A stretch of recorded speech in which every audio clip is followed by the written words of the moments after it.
오늘 우리에게 주시는 하나님의 말씀은 고린도전서 15장 9절부터 11절의 말씀입니다. 신약성경 281페이지 부분에 있겠습니다. 고린도전서 15장 9절부터 11절의 말씀을 우리가 함께 봉독하겠습니다. 나는 사도 중에 가장 작은 자라. 나는 하나님의 교회를 박해하였으므로 사도라 칭함 받기를 감당하지 못할 자니라. 그러나 내가 나 된 것은 하나님의 은혜로 된 것이니 내게 주신 그의 은혜가 헛되지 아니하여 내가 모든 사도보다 더 많이 수고하였으나 내가 한 것이 아니요 오직 나와 함께 하신 하나님의 은혜로다.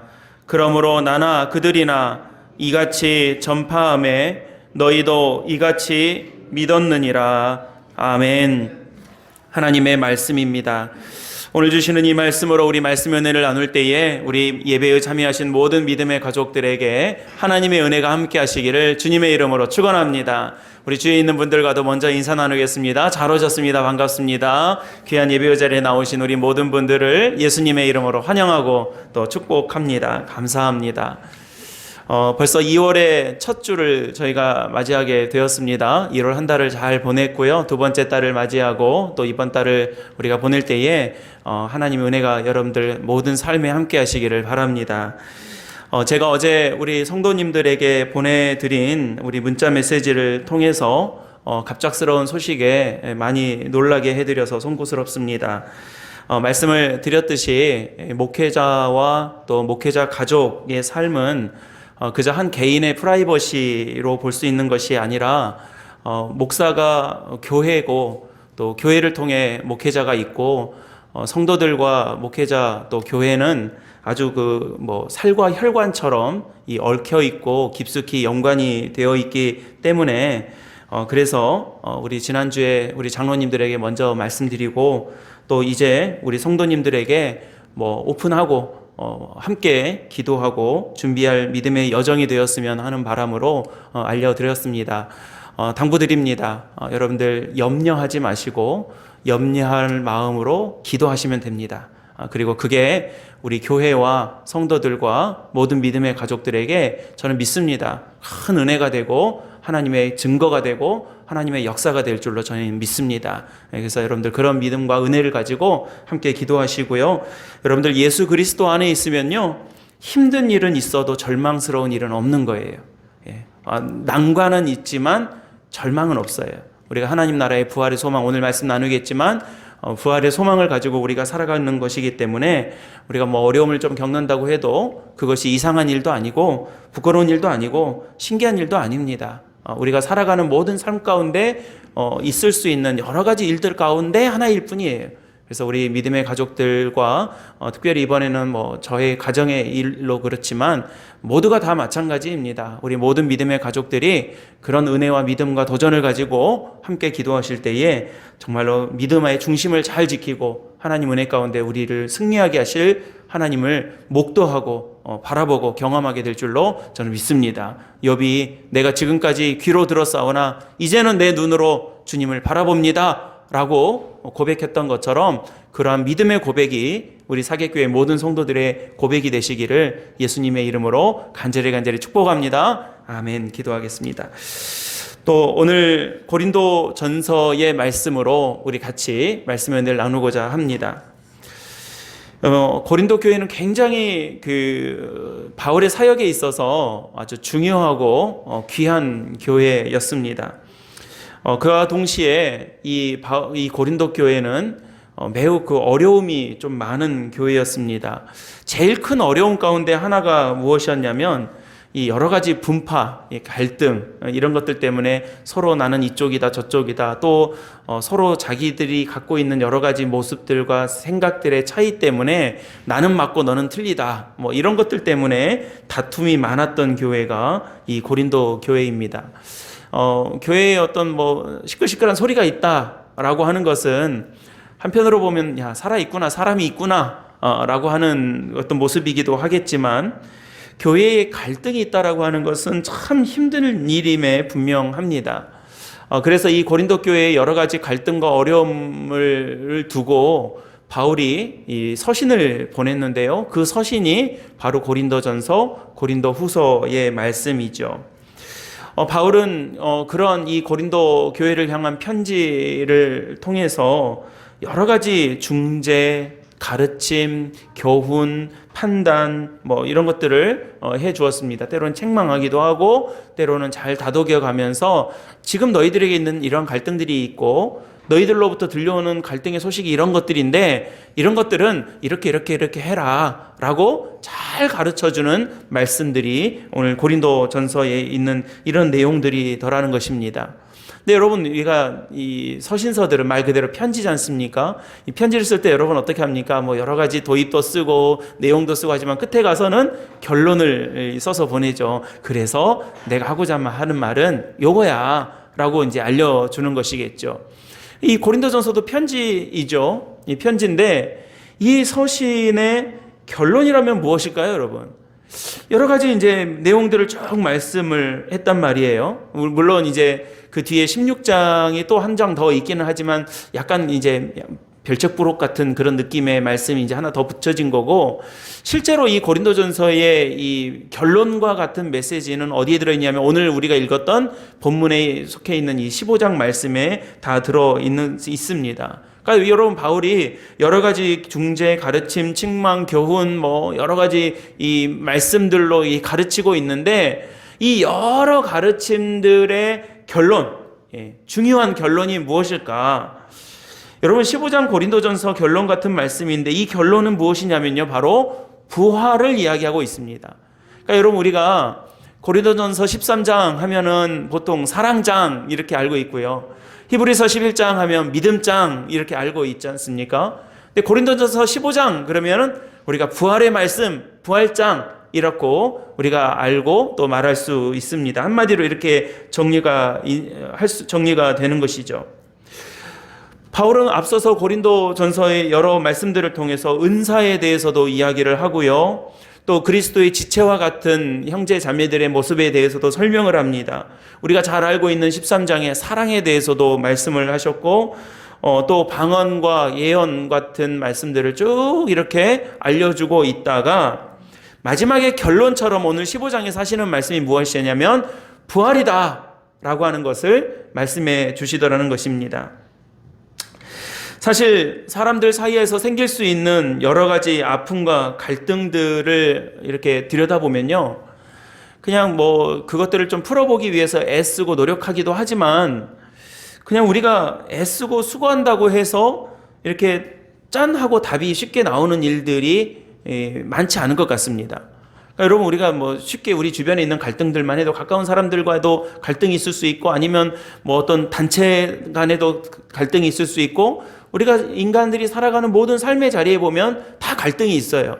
그러니까 여러분, 들여다보면 다 가정마다 어려움들이 있고 교회마다 어려움이 있고 또 사회마다 우리가 어느 살기 좋은 나라가 1등 얻은 나라, 2등 얻은 나라 이렇게 쭈루쭈루 있고요.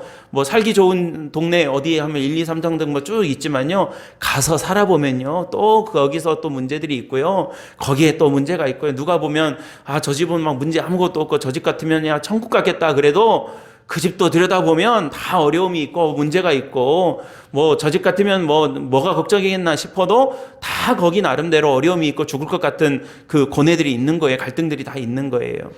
그러니까 여러분, 우리가 살아가는 모든 삶의 자리에서 보면 아픔과 갈등들이 있습니다. 특히 고린도 교회와 같이 이 서로의 갈등, 서로 이해관계가 맞지 않아서 생기는 여러 갈등들을 보면 답이 쉽게 안 나오죠. 근데 왜 그러는가? 여러분, 우리가 이 말씀을 통해서 우리가 확인하게 되는 것인데요, 이 땅에 소망과 목표가 있는 이상 우리가 이 땅에 하나님 나라 이 하늘에 소망을 두지 않고 이 땅에다가 소망을 두면, 거기에다 목표를 두고 있는 이상은 그 각자가 가지고 있는 이해관계가 조화를 이루기란 불가능한 일이더라는 거예요. 여러분, 제가 재미있게 말씀드리려고 그냥 하는 말씀이니까 가볍게 들어보세요. 아까 우리 장로님께서 우리 이제 대선을 두고 위해서 기도했습니다. 참 우리가 기도해야 될 일이에요. 온 국민들이 관심을 가지고 있고 아마 여기 계신 분들 중에서도 다 의견이 다르실 거예요. 여러분, 그 의견 조율이 잘 되던가요? 서로 이렇게 뭐 이해관계가 잘 맞아떨어져서 어느 날 갑자기 막 서로 화합하고 아유 뭐 이렇게 합시다라고 의견이 잘 모아지던가요? 얼마 전에 뭐 TV 토론했는데 TV 토론 딱 하고 나서 끝나고 나니까 후보자들이 뭐 이재명 씨나 윤석열 씨가 갑자기 토론 딱 끝나고 나니까 아이고 제가 토론을 해보니까 아이고 후보님이 대통령을 하셔야 되겠네요. 하세요. 제가 이번에 물러날게요. 그럴까요? 그럴까 한 10번 정도 토론하면 아이고 뭐 이거 제가 해보니까 뭐 제가 더 부족한 것 같아요. 후보님이 하세요. 아닙니다. 당신이 하세요. 뭐 이렇게 나올까요? 불가능한 일이에요. 안 될 일이에요. 물론 뭐 대의를 위해서 헌신하겠다고 나서신 분들이시겠지만 이 역시 이 땅의 권력에서 생기는 갈등과 다툼을 피할 수가 없다라는 것입니다. 여러분 우리 성도들은요 이러한 영적 흐름을 잘 파악하고 살아가야 됩니다. 기도와 말씀이 우리의 삶에 동반되지 않으면 우리의 몸만 교회를 드나든다고 해서 하나님의 이 몸만 교회에 드나들 수 있을지는 몰라도 하나님의 그 축복의 흐름을 함께 몸담기가 어렵게 되더라는 거예요. 우리의 소망과 우리의 눈과 우리의 시선과 우리의 마음이 이 땅에, 땅이라고 하는 것은 뭐 지리적인 하늘과 땅을 말씀드리는 게 아닙니다.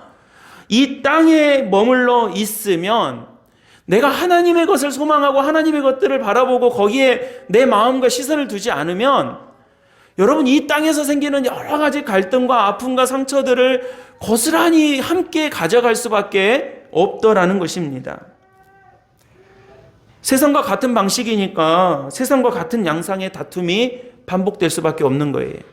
여러분 교회가 하나님을 바라보는 믿음의 공동체가 되면 이 공동체 안에서 하나님을 소망하는 사람들 사이에 생기는 일들이 생기는 거예요. 반대로 우리가 교회의 모양을 가지고 있고 교회의 성도의 모양을 가지고 있고 교회에 어떤 열심히 우리가 하는 모습들이 있다고 할지라도 우리의 마음의 중심이 땅을 향하고 있고 땅을 바라보고 있고 땅을 목표로 하고 있다라면 땅에서 생기는 갈등들을 교회 안에서 고스란히 가질 수밖에 없더라는 것입니다. 그래서 여러분 오늘 바울은 고린도 교회를 향한 이 말씀을 통해서 우리에게 결론처럼 말씀하신 게 무엇입니까? 예수님께서 보여주신 부활의 소망을 갖고 살자, 이걸 알려주고 있는 거예요. 사랑하는 우리 사객교회 성도 여러분, 부활의 소망으로 살아가시게 되시기를 주님의 이름으로 간절히 축원합니다. 우리가 뭘 바라보고 살아가느냐가 지금 내 모습을 결정하는 거예요. 내가 어디를 향해서 나아가느냐를 따라서 내가 할 게 결정되는 것입니다. 본질에 집중하면 부수적인 것들이 다 정리가 됩니다. 본질적인 것들을 제대로 바라보면 그 옆에 자잘한 것들이 정리가 싹 되는 거예요. 여러분 큰 것을 바라보면요 작은 것에 대한 집착과 욕심을 버릴 수 있게 되는 거예요. 제가 얼마 전에 보니까 집에 그 방바닥에 500원짜리 그 동전 2개가 이렇게 굴러다니더라고요. 저는 500원짜리 동전이 지금도 저한테는 이렇게 보면 잘 챙겨놓거든요. 그래서 저금통에 딱 이렇게 모아놨다가 500원짜리만 모아놨다가 그 100원짜리 보면 돈이 잘 안 돼요. 저금통에 모아봐야 500원짜리는 이렇게 틈틈이 생길 때마다 동전에다 넣어놓으면 제법 많이 되더라고요. 동전을 이렇게 500원짜리 생기면 이렇게 막 이렇게 챙기기도 하고 집사람 지갑에 500원짜리 있으면 몰래 훔쳐가기도 하고 이렇게 해가지고 이렇게 돼지 저금통에 잘 넣어놔요. 근데 집에 보니까 500원짜리가 2-3개가 이렇게 굴러다니는데 아니 애들이요 그걸 안 짚는 거예요. 보고 그냥 지나치는 거예요. 왜 그랬을까요? 지난주에 세뱃돈 받았거든요. 네. 10,000원짜리가 있는 아이들에게는요 500원짜리가 안 보여요. 50,000원짜리가 주머니에 있는 애들한테는요 1,000원짜리가 잘 안 보이는 거예요. 여러분 우리가요 하나님 나라의 큰 걸 바라보면 작은 것들을 내려놓을 수가 있어요. 하나님의 것을 안 보면 500원짜리에 목숨 건드니까요. 세상에서 살아갑니다, 우리는. 그러나 세상에서 살아가지만 이 땅에서의 삶이 중요하고 열심히 살아가야 하겠지만 그것이 전부가 아니라 죽지 않고 썩지 않고 사라지지 않는 영원한 소망과 생명을 바라보고 살아가는 그러한 부활신앙, 우리에게 죽음이 끝이 아니라 죽음 이후에 우리에게 주어지는 영원한 생명, 영원한 것이 있다라고 하는 것을 성경은 계속 우리에게 알려주고 있는 거예요. 우리 이걸 보고 살아가자라고 하는 것입니다. 여러분, 오늘 본문 말씀 읽지는 않았지만 15장 1절에 보면요, 너희에게 전할 복음은 이것이다 라고 말씀하고 있는데, 그 복음이라는 것이 무엇을 말하고 있냐면 바로 부활 신앙을 말하고 있는 것입니다. 우리가 사도신경으로 신앙을 고백하면서 예배를 드립니다. 나는 성령을 믿으며 거룩한 공교회와 성도의 교제와 죄를 용서받는 것과, 그 다음 뭘 믿는다고 우리가 딱 고백하고 있습니까? 몸의 부활과 영생을 믿습니다.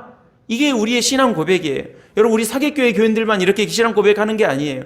한국에 있는 모든 교회가 이렇게 신앙을 고백하고 있고, 전 세계 모든 교회가 이 사도의 신조, 어포스톨스 크리드라고 하는 이 똑같은 신앙의 고백을 가지고 이 신앙을 함께 공유하고 있는 거예요. 나는 부활을 믿고 영생을 믿습니다 라고 하는 이 믿음을 바라보고 신앙생활을 하는 것입니다. 여러분, 부활이 복음이고 복음이 부활입니다. 신앙 고백에서도 똑같이 우리가 함께 고백하고 있는 것입니다. 우리에게 말씀과 복음은 무슨 정신 수양이나 마음 관리 정도로 우리가 여겨서는 안 됩니다. 부활, 내가 죽어도 다시 살고 살아도 영원히 살겠다라고 약속하신 하나님의 말씀을 믿는 그 부활의 복음이 우리의 믿음인 것입니다. 그리스도인이라고 해서 이 세상의 일들을 비켜가는 게 아닙니다. 요리조리 빠져나갈 수 있는 것이 아닙니다. 생로병사 희노애락 우리 모두에게 있는 일입니다. 똑같이 겪습니다. 예수 잘 믿는다고 해서 병에 안 걸리는 거 아닙니다. 신앙생활 잘 했다고 해서 사업에 실패하는 일, 우리에게 전혀 우리와 무관한 일이 되지 않을 수 없습니다.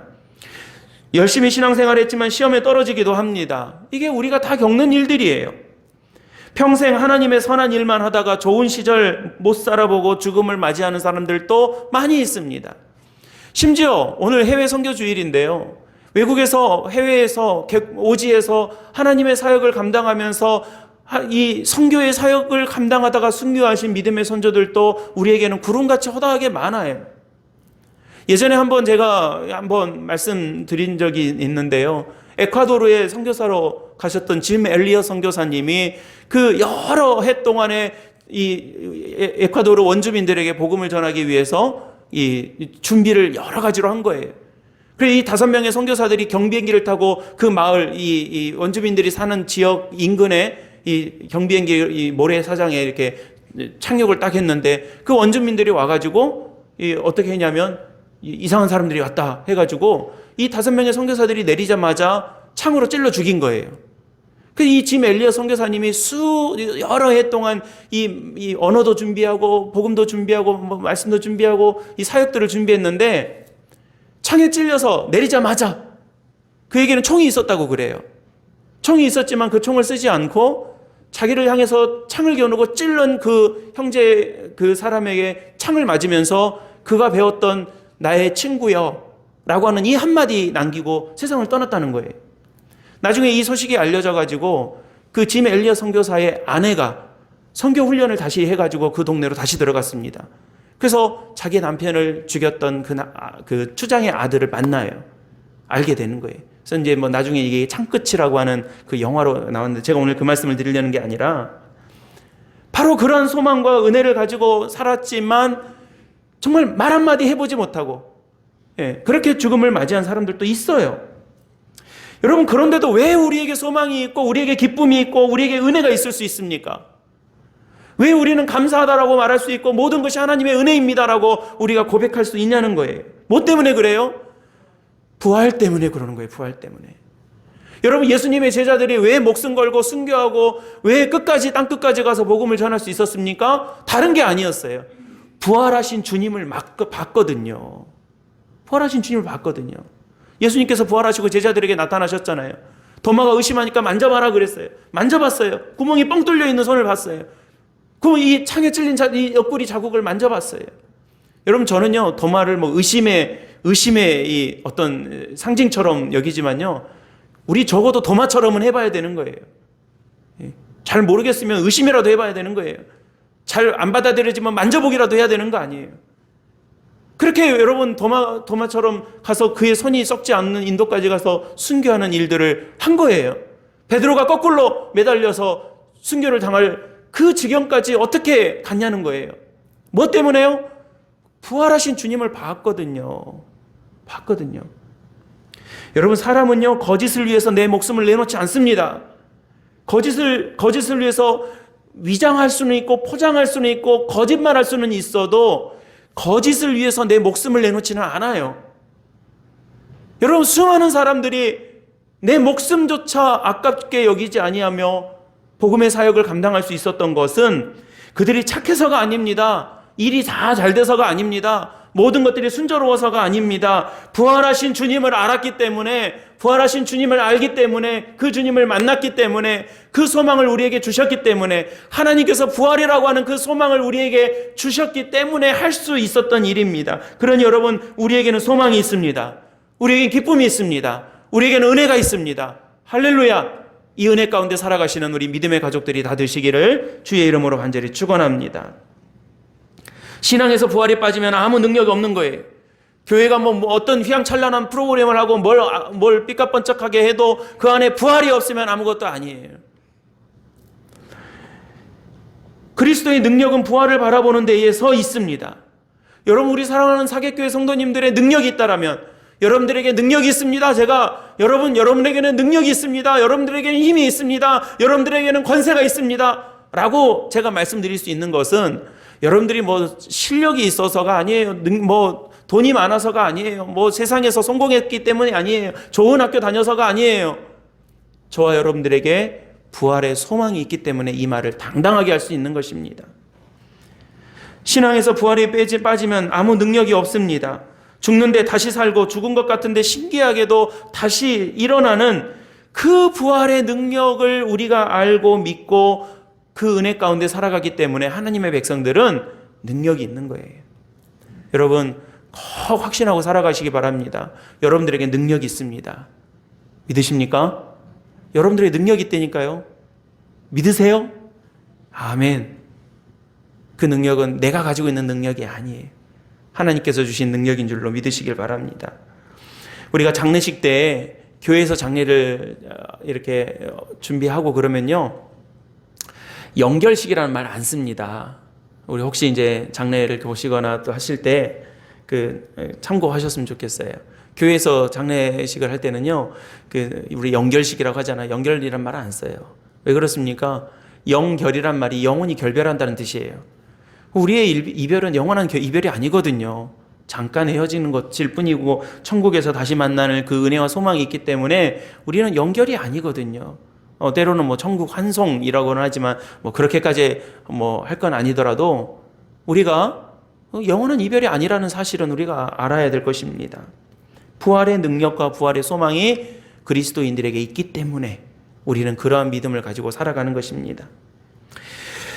여러분, 오늘 본문에서 바울은 사랑도 이야기하고 능력도 이야기하고 예언과 방언과 은사도 이야기하는데 그 모든 좋은 말씀들, 그 좋은 은혜들의 결론을 부활로 한 이유는 무엇이냐면 바로 이 부활의 고백과 신앙으로 오늘 본문에서 본 것과 같이 자기 자신의 신앙의 고백을 할 수 있었기 때문이었던 것입니다. 부활을 바라보니까 할 수 있었던 이 고백들, 부활을 받아보니까 인정할 수 있었던 이 고백들이 바로 오늘 본문의 말씀인 것입니다. 저는 우리 사랑하는 이 귀한 성도들과 또 저와 여러분들 우리 모두에게 하나님 나라의 이 기쁨과 은혜와 소망이 늘 함께 하시기를 바랍니다. 그래서 오늘 본문 말씀은 간단하게 세 가지를 우리가 마음속에 담고 말씀을 마치고자 합니다. 은혜로 된 일들입니다. 첫 번째는 나는 작은 자라는 이 고백을 할 수 있었습니다. 우리 9절 말씀인데요. 9절 말씀 한번 같이 읽어보셨으면 좋겠습니다. 9절입니다. 시작. 나는 하나님의 교회를 박해하였으므로 사도라 칭함받기를 감당하지 못할 자니라. 그럽니다. 바울은 자기가 작은 자라고 늘 고백해 왔습니다. 여러분, 바울은 사실 그리스도교 공동체 안에서는 소위 세상에서 말하는 정과가 있어요. 정과. 어떤 정과였습니까? 그가 전에 사울이던 시절에 그가 예수님을 다메섹 가는 도상에서 만나기 전에 예수 믿는 사람들을 잡아서 족치던 전과가 있던 사람들이. 그러니까 여러분, 이 바울은요, 나중에 그가 사역을 할 때 가운데 애매하게 낀 이 형태의 위치가 이 바울의 입장일 때가 많았습니다. 왜냐하면 본래 그리스도인들에게는 저 사람 예전에 그리스도인들을 잡아서 감옥에 가두고 막 매질하던 사람인데 뭐 변했다고는 하는데 믿을 수 있는 거야? 라고 하면서 성큼 마음을 내줄 수 없는 그런 대상이었습니다. 게다가 유대인들에게는, 바리새인들에게는 이 바울은 배신자인 거예요. 기껏 우리랑 같이 그리스도인들 잡아놓고 율법을 거스르는 자들을 처벌했던 우리의 사람이었는데 어느 날 다메섹 간다고 가더니 사람이 헷가닥 돌아가지고 전혀 엉뚱한 짓을 하고 다니는 그런 사람이 된 거예요. 그러니까 지금 이 양쪽에서 이 사람들한테도 배척받고 저 사람들한테도 인정받지 못하는 그런 어정쩡한 위치에 있는 사람이 된 것입니다. 그래서 사실 그 예수님의 제자들, 베드로를 위시하는 예수님의 제자 그룹에서는 바울이 무슨 사도냐, 예수님을 본 적도 없으면서 예수님과 함께 하지도 않았으면서 우리가 예수님과 3년 동안 동고동락하고 십자가도 우리가 보고 그랬는데 무슨 사도냐, 뭐 이런 어떤 그 배척도 사실은 있었습니다. 근데 그걸만을 이야기하는 것은 아닙니다. 이 바울은 그가 사역을 하는 내내 비단 그런 일 때문에서만이 아니라 그가 사역하는 내내 하나님 앞에서 나는 작은 자입니다. 나는 만삭되지 못한 채 태어난 사람과도 같은 사람입니다. 나는 죄인 중에 괴수 같은 사람입니다. 라고 하는 이 믿음의 고백을 계속해서 하고 있는 거예요. 여러분, 나는 작은 자입니다. 라고 고백하는 것은 세상의 법칙과 정반대되는 모습 아닙니까? 세상에서는 어떻게 합니까? 어떻게 해서든 커 보이려고 하는 것이 세상의 법칙이에요. 내가 이만큼 가지고 있으면 이걸 어떻게 잘 포장해가지고 내가 이만한 사람인 것처럼 보이게 하느냐, 이게 관건이잖아요. 여러분, 어디에 이력서를 쓴다거나 어디에 자기소개를 할 때 아이고 저는 작은 자입니다. 저는 만삭되지 못한 자와 태어난 자와 같습니다. 저는 죄인 중에 괴수입니다. 자기소개서 이렇게 내보세요. 한번 어떻게 될 것 같아요, 여러분? 대번에 떨어지지 않겠습니까?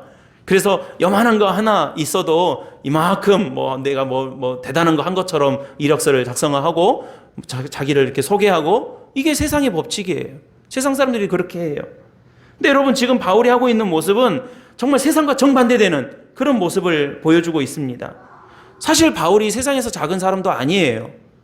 요즘으로 따지자면 사울은 금수저 집안에서 명문대 나와가지고 짱짱한 직장에서 일하고 있는 사람이에요. 세상 누구도 무시할 수 없는 그런 사람이었어요. 언어면 언어, 법이면 법, 모든 거에 통달하고 능숙한 사람이었습니다. 세상에서 존경받아 마땅한 사람이고 그보다 큰 사람이 손에 꼽을 정도다라고 말할 수 있는 그런 인물이었어요. 그런 바울이 왜 나는 작은 자입니다, 나는 작은 자입니다 라고 계속해서 고백을 하고 있습니까? 좀 자기를 감추려고 그랬을까요? 아니면 그냥 세상에서 하는 겸양의 어떤 정치적 겸양을 표현하고 있는 것일까요? 그렇지 않더라는 거예요. 왜 그랬냐 하면 그가 하나님의 은혜, 부활의 소망을 알고 있었기 때문에 그렇다는 것입니다. 제가 아는 어떤 목사님이 당신 교회 이야기를 하면서 그런 말씀을 하시는 거예요. 소위 세상의 엘리트라고 하시는 분들이 그 교회에 많대요. 그런데 자녀들이 좋은 대학을 가지 못하면 집안이 통째로 교회를 안 나오는 경우들이 많이 있다는 거예요. 예, 세상에서 소위 말해서 좀 이렇게 창피하다 이거죠.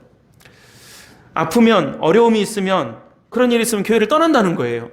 오히려 그럴 때에 하나님을 더 붙잡고 그럴 때에 더 하나님께 매달려야 할 텐데, 어려움이 있으면 그런 모습 보여주기 싫다고, 어려움이 있으면 그런 거 안 보여주고 싶다고 해서 교회를 떠나버린다는 거예요. 그래서 막 가슴을 치시더라고요. 왜 그렇습니까, 여러분? 좋은 거 보여주고 세상에 소망을 두기 때문에 그러는 거예요. 신앙이 건강하지 않으면 그럴 수밖에 없어요. 웬만하면 크게 보이고 좋게 보이고 포장하고 멋있게 드러나게 하려고 하는 것이 세상이라면, 하나님의 은혜는 우리에게 무엇을 보여주십니까? 내가 작은 자라고 인정하게 하는 거예요. 여러분, 내가 작은 자라고 인정하다고 해서 막 저 구석에 쭈그려지게 하는 게 아니에요. 하나님의 은혜가 있으니, 큰 것이 있으니 세상의 작은 것쯤이야 나한테는 아무것도 아닌 거예요. 전 우리 믿음의 가족들이 그런 정말로 멋진 믿음 생활을 잘 해내시기를 간절히 바랍니다. 사람에게 작아서가 아닙니다. 하나님 앞에서 보니까 내가 작은 거라는 것입니다. 그러면 여러분, 하나님께서 바로 세워주시는 은혜를 저와 여러분들에게 이루실 줄로 믿으시기를 바랍니다. 두 번째는 나의 나된 것은 하나님의 은혜라고 고백할 수 있도록 우리에게 부활의 소망을 주셨다라는 것입니다. 여러분, 오늘 10절 말씀을 한번 같이 읽어보시겠습니다. 10절에 첫 번째 줄까지만 두 번째 줄까지만 한번 읽어보시죠. 시작. 그러나 내가 나 된 것은 하나님의 은혜로 된 것이니 헛되지 아니하여. 아멘. 그러니까 여러분, 지금 두 번째 이 바울이 그 은혜로 인하여 고백하고 있는 두 번째는 무엇이냐면, 지금 나의 나 된 모습은 뭘로 됐다고요? 하나님의 은혜로 된 것이다 라고 말하고 있는 것입니다. 여러분, 우리가 은혜라고 하는 말을 할 때에는요, 그 자체가 이미 내 손에서 떠난 것을 이야기합니다. 왜냐하면 은혜라는 것 말이 안 되는 것을 되게 하는 것이 은혜이기 때문에 그렇습니다. 그러니까 여러분, 우리가 내가 은혜 받았다라고 하는 것은요, 교회에서 그런 말씀들을 쓸 때 우리가 잘 깊은 감동을 가지고 우리가 사용할 줄 알아야 돼요. 하나님 내게 은혜를 주셨습니다. 내가 은혜 받았습니다. 라고 하는 것은, 오늘 설교 들어보니까 마음에 쏙 듭니다. 오늘 내가 흡족합니다. 이걸 이야기하는 게 아니고요. 하나님, 내가 죽을 수밖에 없고, 이 죽음에서 빠져나올 수 없어요. 아무리 발버둥 쳐도 내 힘으로는 이 죽음의 권세에서 못 빠져나와요. 그런데도 하나님께서 건져주셨습니다. 이걸 뭐라고 말합니까, 여러분? 은혜 받았습니다 라고 말하는 거예요. 여러분, 죄 때문에, 내가 가지고 있는 이 추악한 죄 때문에 죽을 수밖에 없습니다. 내가 돌을 닦고 선을 행하고 뭘 해도 이 더러운 내 죄악의 모습에서는 빠져나올 수가 없습니다. 그럼에도 불구하고 예수 그리스도의 피값으로 나 대신, 내가 죽어야 되는데 나 대신 예수님이 죽으심으로 내 죄를 대속해 주셨습니다. 대신 치러 주셨습니다. 그래서 해결됐습니다 라고 하는 그 사실을 뭐라고 한다고요? 은혜 받았습니다 라고 말한다는 거예요. 여러분, 1만 달란트 빚진 자의 이야기 나오잖아요. 여러분, 한 달란트가 노동자 한 사람이 1년 동안 벌어먹는 그 값이에요. 도저히 아무리 애를 써도 갚을 수 없는 돈이에요. 제가 예전에 한번 성경 공부하면서 물어봤어요. 혹시 100만 원 빚이 있으면 갚으실 수 있으십니까? 그러니까 100만 원 정도야 갚죠. 그래요. 그렇다면 한 1,000만 원 정도 빚이 있으면 갚으실 수 있으십니까? 근데 1,000만 원도 되겠지만 1,000만 원도 갚을 수 있어요. 그래요. 그러면 만약에 한 5억 정도 빚이 있다고 생각하시면 갚으실 수 있으십니까? 했더니 5억이면 평생 해야 겨우 갚을까 말까 하겠네요. 그래요. 그럼 여러분, 한 500억 빚지면 갚을 수 있으세요? 500억이 얼마인지도 잘 모르겠죠. 제가 100만 원을 인출해 봤더니 집사람이 옆에서 그러는 거예요. 100만 원이라고 해봐야 그만큼밖에 안 되네요. 그래요. 그러니까 여러분, 500억이라는 돈은 상상도 안 되시죠? 아니, 더 불러볼까요? 한 5천억 갚으실 수 있으시겠어요?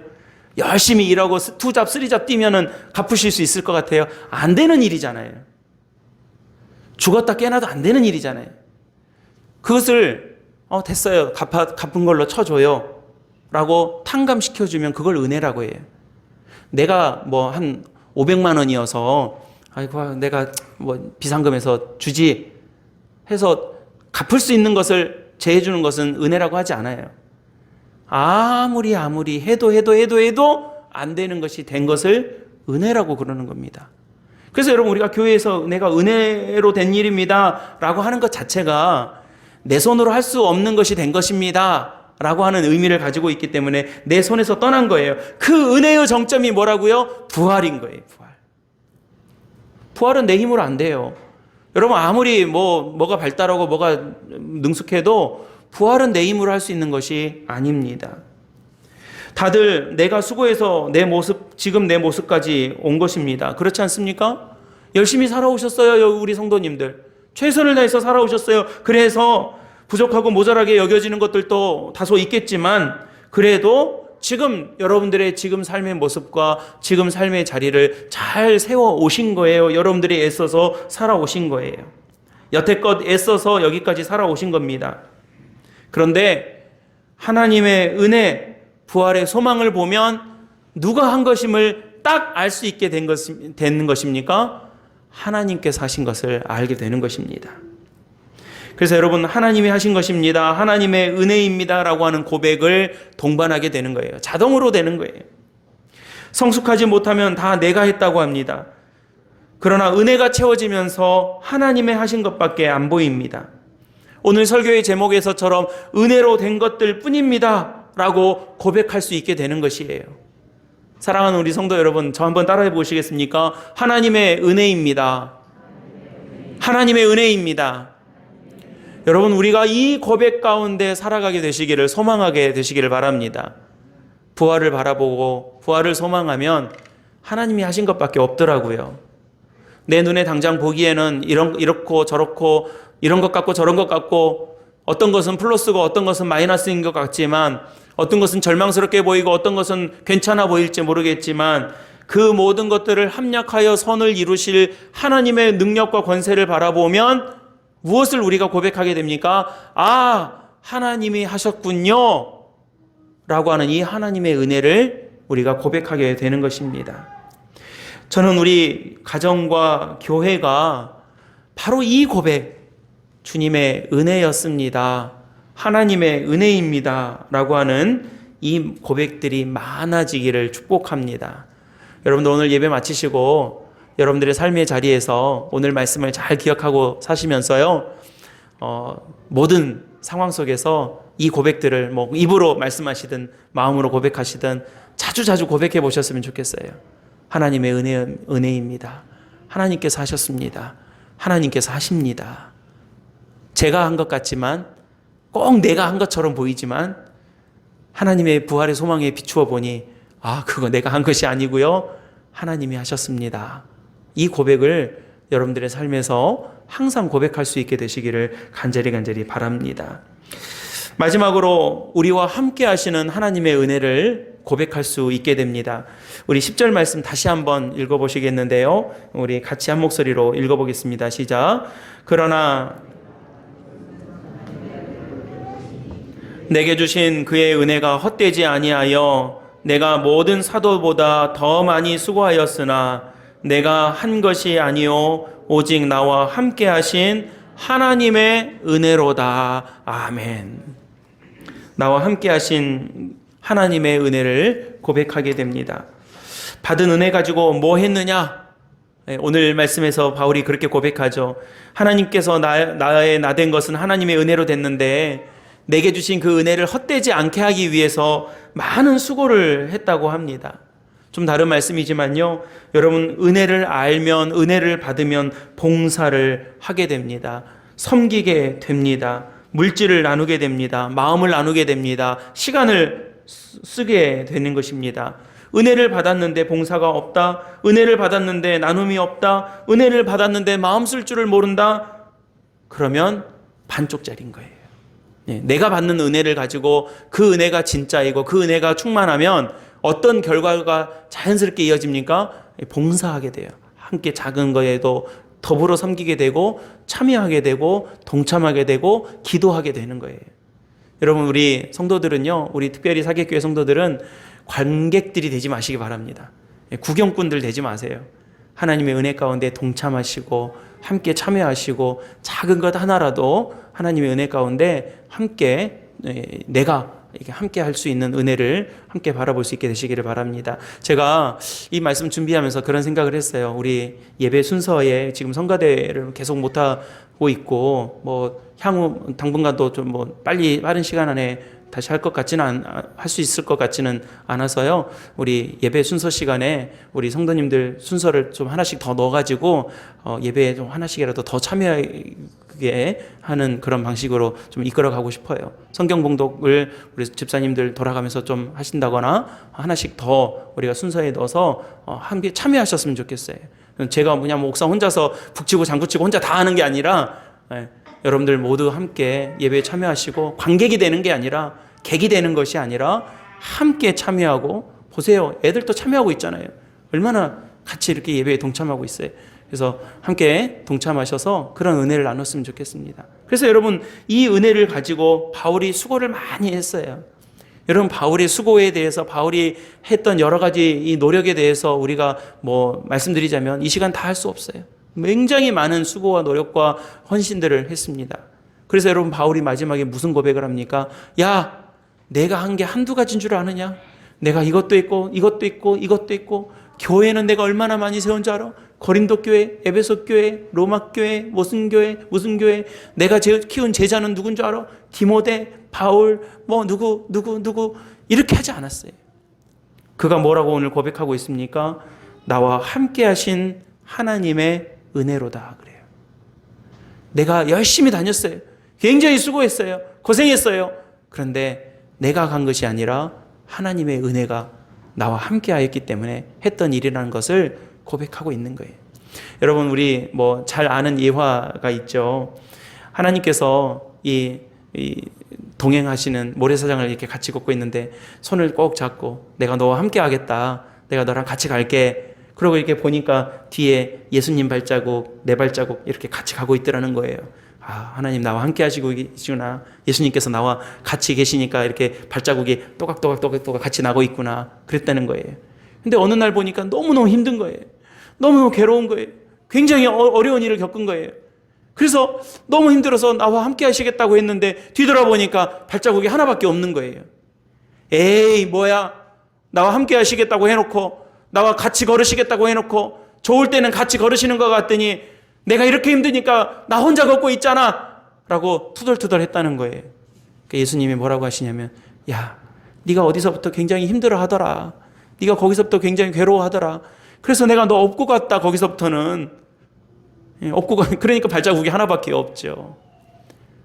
우리와 함께 하신 하나님의 은혜를 볼 수 있게 되는 거예요. 사랑하는 우리 성도 여러분, 오늘 해외 선교 주일인데요. 우리 교회는 우리 세 분의 선교사 가정, 세 가정을 두고 기도하고 작지만 우리 선교사님들을 위해서 조금씩 후원하고 또 기도하고 있습니다. 오랫동안 좋은 선교사님들과 우리 교회가 연결되어서 정말로 본질에 충실한 믿음의 선교사님들이 우리 교회와 함께 할 수 있는 것이 얼마나 감사하고 다행스러운 일인지 모릅니다. 근데 여러분 우리 선교사님들과 이제 제가 가끔 소식도 주고받고 또 이제 선교 보고차, 선교도 이렇게 편지도 보내주시면 제가 가끔 게시판에도 게시하고 그렇습니다. 근데 제가 이렇게 선교사님들과 교제를 하고 왕래를 하면서 공통적으로 이렇게 느끼고 있는 것이 있어요. 그게 뭐냐면 하나님이 함께 해주셨습니다. 이 고백들을 계속 하는 거예요. 그리고 기도해 주셔서 감사합니다라고 하는 이 고백을 끊임없이 하시는 거예요. 여러분 해외 선교 사역들이 얼마나 어려운 사역입니까? 얼마나 귀한 사역입니까? 우리가 쉽게 할 수 있는 것도 아니잖아요. 그럼에도 불구하고 이분들이 그 객지에서 그 오지에서 그 힘든 여건 속에서 하나님의 은혜를 고백할 수 있었던 것은 무엇입니까? 이 어려운 사역들을 해보니 딱 경험되어지는 게 뭐냐면 하나님께서 함께 해주셨구나.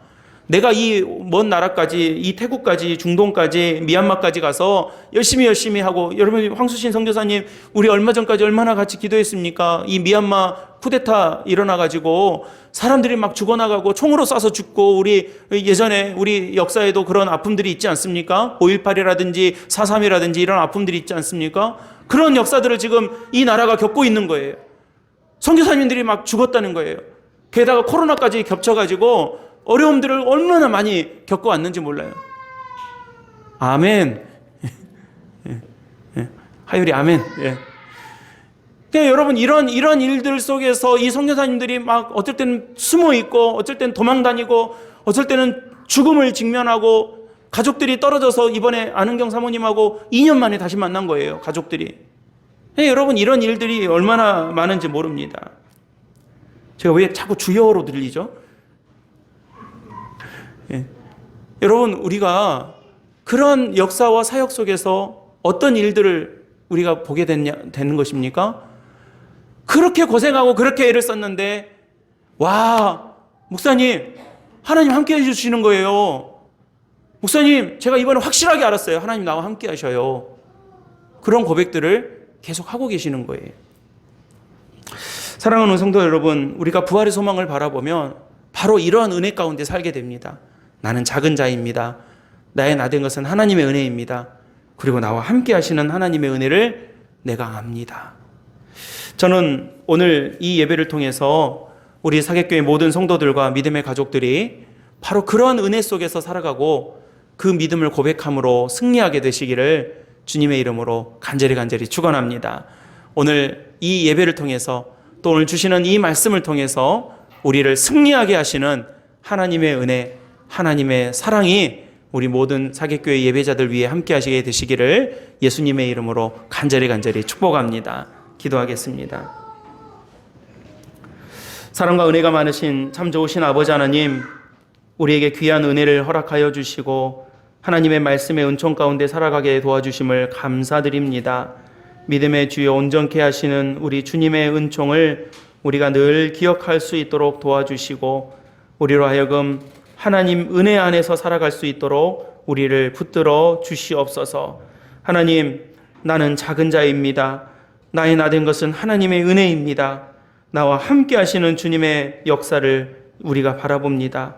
우리를 통해 이 믿음의 고백 속에 살아갈 수 있도록 도와주시고 그 은혜 입은 저희들이 하나님의 은총과 은혜 가운데 승리할 수 있도록 아버지께서 도와주시옵소서. 우리 구주 예수 그리스도의 이름으로 간절히 축복하고 기도드리옵나이다. 아멘.